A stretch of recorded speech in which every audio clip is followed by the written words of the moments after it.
حضرت عمر رضی اللہ تعالیٰ عنہ جب ایمان لائے تو آپ نے ایک ایک کافر کے گھر کے دروازے پہ کھڑے ہو کے کہا کہ تم کمزوروں کو مارتے تھے، میں تمہیں بتانے آیا ہوں میں محمد عربی کا نوکر بن گیا۔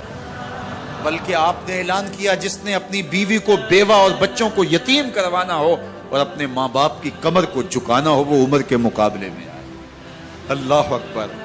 زنیرہ نامی ایک خاتون تھی، بہت کمزور۔ راوی کہتا ہے کہ اس کی ہڈیوں میں گودا نہیں تھا، عشق رسول تھا، اور اس کا ظالم آقا اس کو مارتا ہے، اور جب مار مار کے تھک جاتا ہے ادھر سے عمر آ رہے ہیں، یہ اسلام لانے کی پہلے کی کہانی ہے، ادھر سے عمر آ رہے ہیں تو اس نے کہا عمر تم جوان آدمی ہو تو یہ چھوڑتی نہیں ہے اپنے نبی کا نام، ذرا تم آؤ۔ عمر کوڑا پکڑ لیتے اسے مارتے مارتے مارتے تھک جاتے ہیں تو پانی پینے لگتے ہیں، تو کہتے ہیں مجھے تیرے پہ ترس نہیں آیا لیکن میں ذرا پانی پینے لگا ہوں، اور پھر گلے کے اندر ڈال کر کے کوڑا اس کی رسی کو بل دیتے اور اس کی آنکھیں باہر نکل آتی اور کہتے ہیں بلا اپنے نبی کو جو تیری آنکھوں کی بینائی واپس کرے۔ اللہ اکبر۔ تو اس نے آسمان کی طرف منہ کر کے کہا مالک میں کبھی بھی آنکھوں کی بینائی نہ مانگتی لیکن اب تیرے نبی کی عزت کا سوال ہے۔ آنکھوں کی بینائی واپس ہو جاتی ہے۔ زنیرہ کو بڑا مارا، آج عمر گلیوں میں آنکھوں میں آنسو ہیں اور عجیب دل بے تاب ہے، اور کہتے ہیں آؤ بھئی میں حضور کا غلام بن گیا ہوں، تمہیں بتانے آیا ہوں۔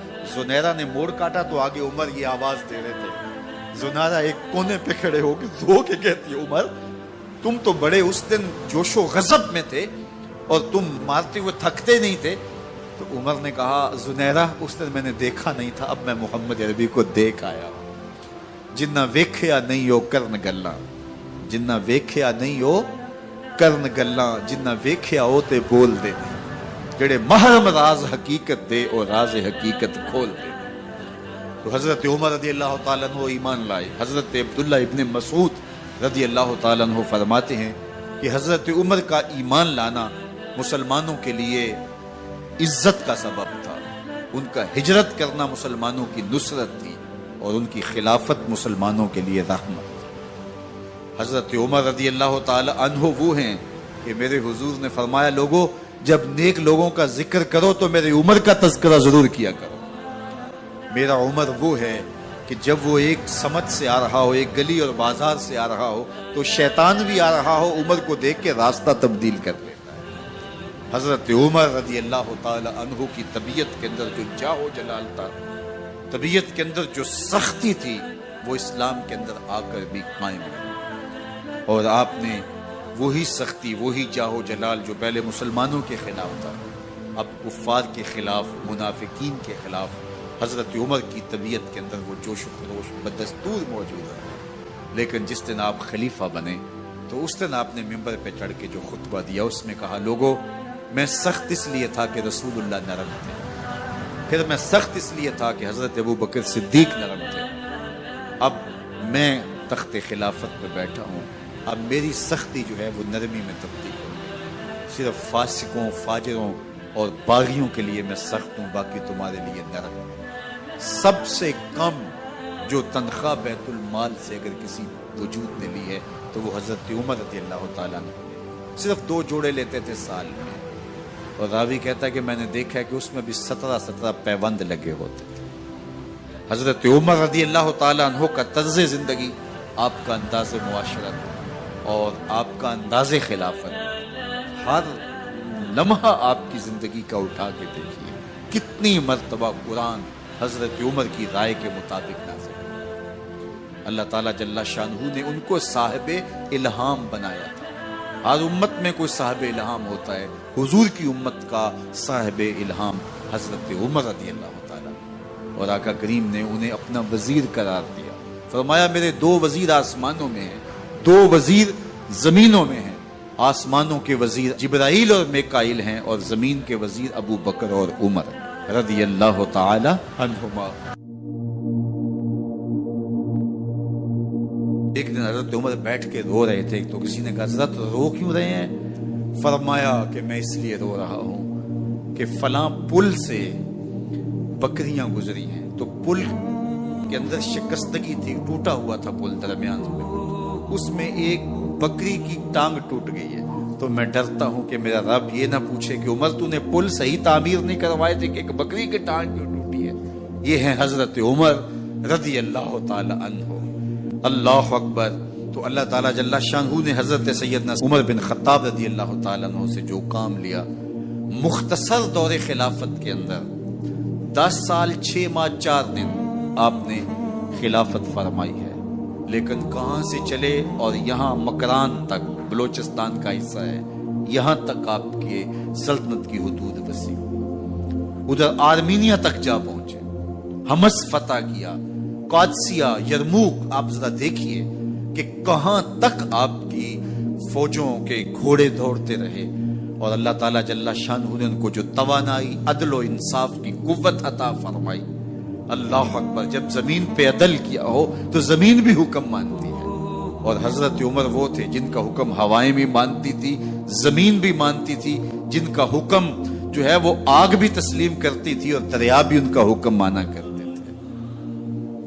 مصر کے اندر یہ رسمیں بد جاری تھی کہ سال کے بعد ایک دوشیزہ کو زیورات پہنا کے اچھے لباس میں ملبوس کر کے دریا کی بھیڑ چڑھایا جاتا، اس کی قربانی دی جاتی، اس کا خون بہتا تو دریا چلتا۔ جب مسلمانوں نے مصر فتح کیا تو گورنر نے لکھا کہ اسلام تو اس طرح کی رسوم کی اجازت نہیں دیتا، لیکن خشک سالی ہے، لوگوں کی فصلیں ویران پڑی ہے، تو حضرت کیا کیا جائے؟ تو حضرت عمر رضی اللہ تعالیٰ عنہ کاغذ کے ٹکڑے پہ لکھتے ہیں بسم اللہ الرحمن الرحیم، مصر کے نیل کی جانب عمر کا خط لکھتے ہیں، اے نیل اگر تو اللہ کے حکم سے چلا کرتا ہے تو چل، ورنہ ہمیں تیرے چلنے کی کوئی حاجت نہیں ہے۔ اور قاصد کو کہا یہ خط لے جاؤ اور جا کے دریائے نیل میں پھینک دو۔ قاصد جا کے خط دریائے نیل میں پھینک دیتا ہے، پانی آتا ہے، ایسا دریائے نیل چلا، 14 صدیاں ہوئی ہیں آج تک کبھی بند ہی نہیں ہوا۔ دریا حکم مانتے، آگ نکلتی ہے۔ لوگ حضرت عمر رضی اللہ تعالی عنہ کے پاس آئے، حضرت لاوا پھوٹا ہے، آگ نکل رہی ہے اور مدینے کی طرف بڑھ رہی ہے، اب کیا کیا جائے؟ فائر بریگیڈ تو زمانے میں تھی نہیں۔ عمر نے اپنی قمیض اتاری، جس قمیض پہ 17 پیوند لگے ہوئے تھے چمڑے کے، کہا یہ قمیض لے جاؤ، جدھر آگ بڑھ رہی ہے آگے ڈھالنا، آگ پیچھے بھاگ جائے گی۔ زلزلہ آتا ہے تو زمین پہ درہ مارتے ہیں، زمین رک جا، کیا عمر نے تیری چھاتی پہ عدل نہیں کیا ہے؟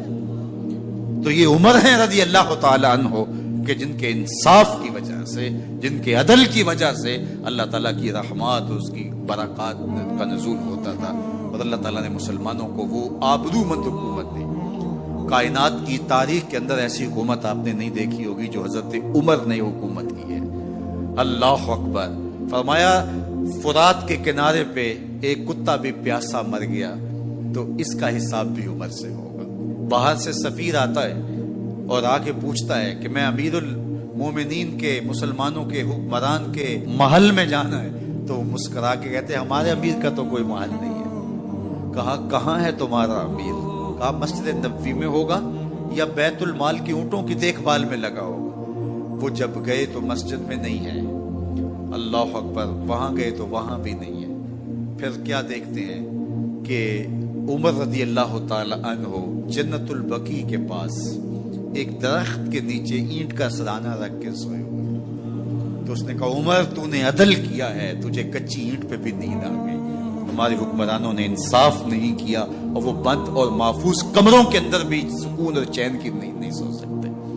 حضرت سیدنا عمر رضی اللہ تعالیٰ عنہ نے اس طرح ان امور سلطنت نبھائے۔